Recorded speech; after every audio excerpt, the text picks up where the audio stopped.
ខ្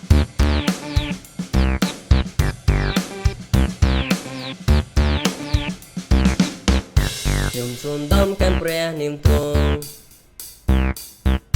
ខ្ញុំស្រឡាញ់តែច្រៀងសរសើរទ្រង់ខ្ញុំសប្បាយទ្រង់ក្នុងខ្ញុំហើយត្រេកអរព្រោះទ្រង់សង្គ្រោះខ្ញុំខ្ញុំសូមដំកាន់ព្រះនាមទ្រង់ខ្ញុំស្រឡាញ់តែច្រៀងសរសើរទ្រង់ខ្ញុំសប្បាយទ្រង់ក្នុងខ្ញុំ